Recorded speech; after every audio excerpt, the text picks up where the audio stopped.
warahmatullahi wabarakatuh. Sebelumnya izin memperkenalkan diri, nama saya Nairlina dari kelas 5B dengan NIM 12320800074. Di sini saya akan memaparkan hasil dari analisis artikel jurnal yang telah saya buat. Langsung saja.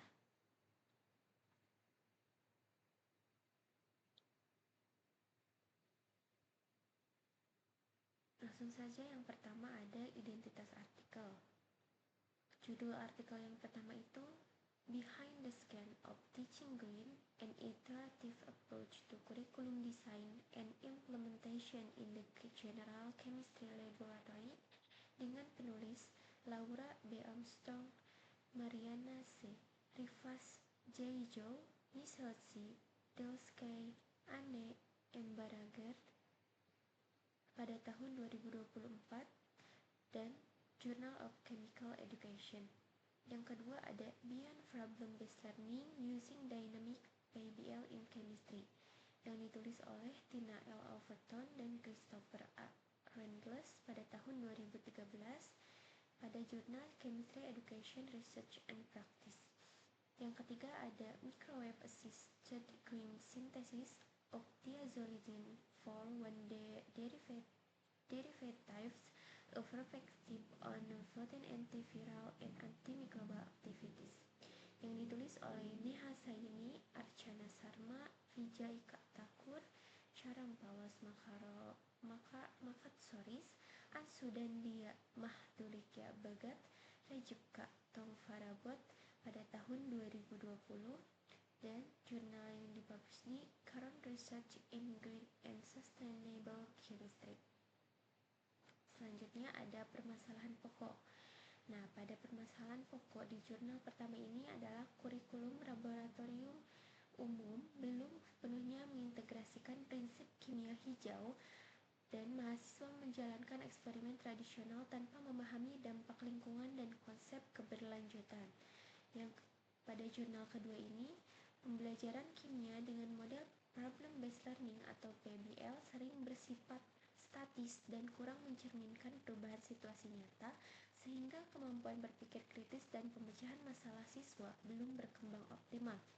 Untuk permasalahan pokok dari jurnal yang ketiga ini adalah metode sintesis senyawa organik tradisional itu memerlukan waktu lama, energi tinggi, dan menggunakan pelarut berbahaya yang tidak sesuai dengan prinsip kimia hijau.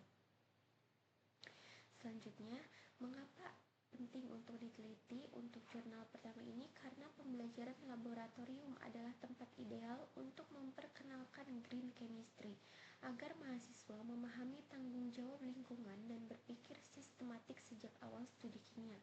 Yang kedua, karena dinamika permasalahan dunia nyata menuntut kemampuan adaptif dan kolaboratif dynamic PBL dan membantu mahasiswa menghadapi perubahan dan ketidakpastian dengan berpikir kritis dan kreatif.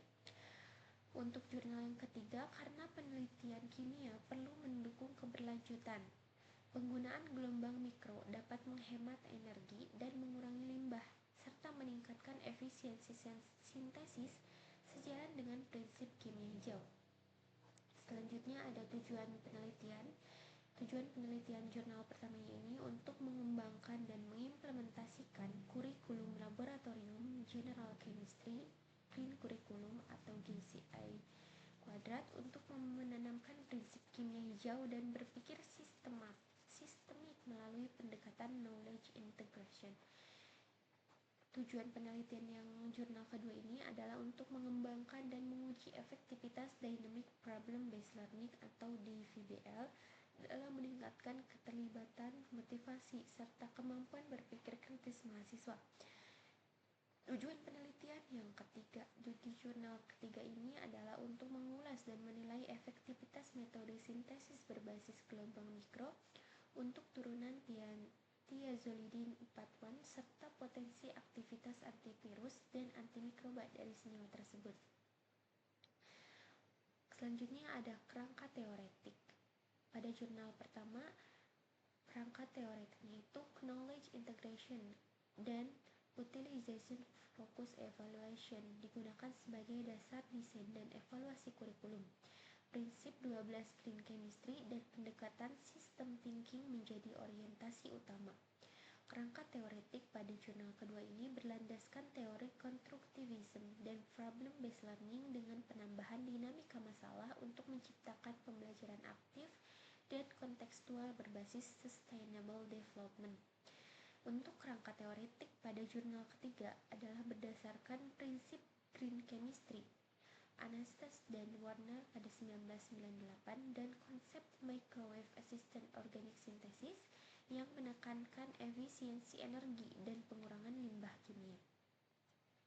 Selanjutnya ada subjek, metode, dan prosedur. Pada jurnal yang pertama, penelitian mengembangkan kurikulum design-based research pada mahasiswa kimia UC Berkeley dilaksanakan secara iteratif selama beberapa semester. Setiap siklus melibatkan dosen, asisten, dan mahasiswa. Untuk jurnal yang kedua, action research pada mahasiswa kimia tahun pertama melalui penerapan dynamic PBL dalam 4 skenario berbeda. Mahasiswa menyelesaikan masalah yang berubah-ubah untuk melatih adaptasi. Untuk jurnal yang ketiga, kajian literatur terhadap berbagai penelitian sintesis thiazolidin 4-1 dengan teknologi gelombang mikro. Data dikumpulkan dari hasil eksperimen terdahulu, yaitu reaksi pelarut, hasil, dan aktivitas biologis. Untuk jenis instrumen, pada jurnal pertama, lembar pre-lab dan post-lab panduan TA, kuesioner, serta catatan refleksi mahasiswa dan pengajar. Untuk jenis instrumen pada jurnal kedua ini, kuesioner pengalaman belajar, lembar observasi, refleksi mahasiswa, dan produk hasil kerja kelompok atau laporan dan presentasi. Untuk jenis instrumen yang pada jurnal ketiga ini, data sekunder dari jurnal penelitian hasil sintesis, karakterisasi NMR, IRNS, serta data uji aktivitas antimikroba dan antivirus. Selanjutnya ada cara mengolah dan menganalisis data. Pada jurnal pertama, analisis kualitatif tematik melalui utilization focus evaluation menekankan umpan balik dari dosen, asisten, dan mahasiswa untuk memperbaiki kurikulum di tiap iterasi.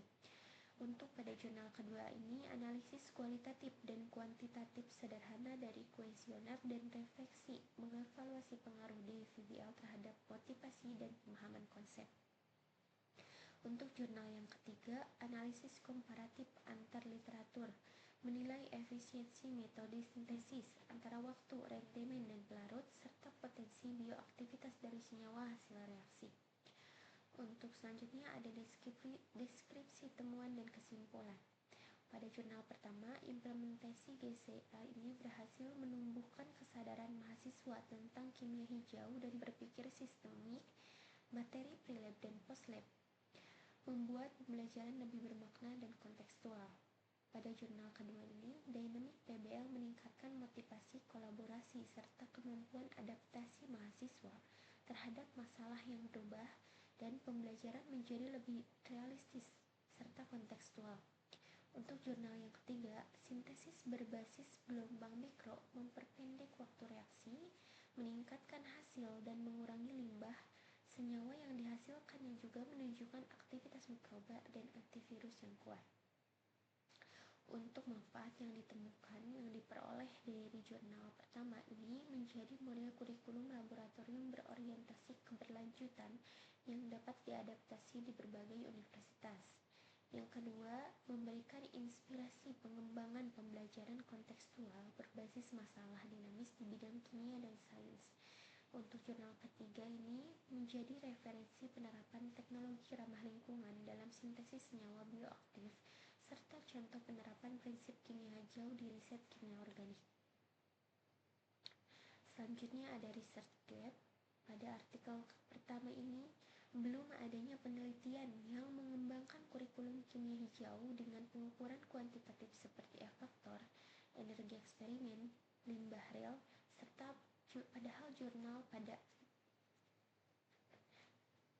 padahal jurnal pembandingnya ini menekankan perlunya evaluasi berbasis green method. Yang kedua, belum jelasnya bagaimana kurikulum GC2 ini dapat diadaptasi pada kampus berdaya rendah atau laboratorium sederhana dan kelas dengan fasilitas terbatas, sementara studi pembanding menunjukkan kebutuhan implementasi lintas konteks.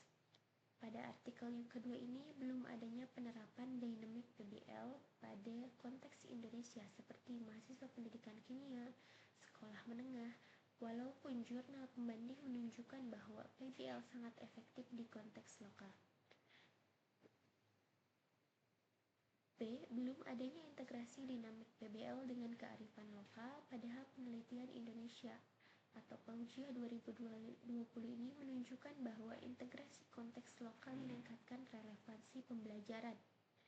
Untuk yang bagian C ini, belum adanya pengukuran kemampuan kognitif secara kuat seperti pre-post-test, retensi, literasi ilmiah, berbeda dengan jurnal pembanding yang menggunakan instrumen terstandar. Untuk artikel yang ketiga, yang pertama masih kurangnya penelitian skala besar atau scale up untuk MAOS reaksi tizolidinoan, padahal jurnal pembanding membuktikan perlunya data skala industri dan LCA. Yang kedua, belum adanya penggunaan matriks lingkungan seperti energi, efektor, dan analisis dampak lingkungan, padahal ini sangat penting untuk membuktikan bahwa MAOS benar-benar green. Selanjutnya, belum adanya integrasi MAOS dengan konteks perbandingan kimia hijau, misalnya menggunakan reaksi MAOS sebagai contoh nyata di kelas atau LMK. Permasalahan yang diformulasikan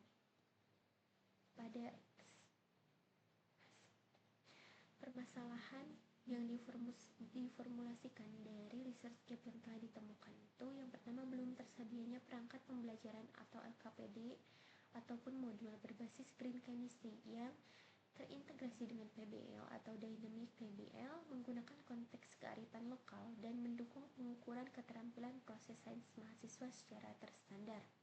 Untuk permasalahan kedua ini, belum adanya penelitian yang menilai efektivitas model pembelajaran berbasis proyek green chemistry terhadap perkembangan keterampilan proses sains, sikap ilmiah, pemahaman konsep pada mahasiswa pendidikan kimia di Indonesia. Selanjutnya dan yang terakhir ini adalah rancangan judul proposal. Yang saya ambil adalah pengembangan model pembelajaran dynamic PBL berbasis green chemistry untuk menguatkan literasi sains dan keterampilan proses sains mahasiswa pendidikan kimia. Mungkin sekian analisis jurnal yang telah saya buat. Kurang lebihnya mohon maaf. Terima kasih. Wassalamualaikum warahmatullahi wabarakatuh.